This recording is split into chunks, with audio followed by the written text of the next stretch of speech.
In this tutorial, we will cover how to use the split by expression node. This node splits a dataset based on conditions set by the user.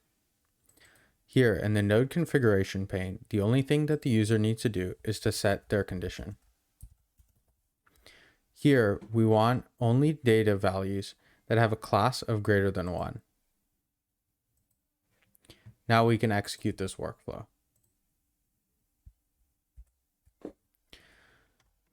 As you can see, after the node split by expression is executed, in our first print node, we are left with only data values that have a class of greater than 1, or data values that met our condition.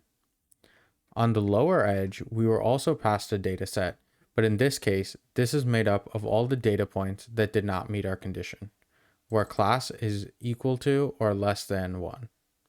Thank you for listening.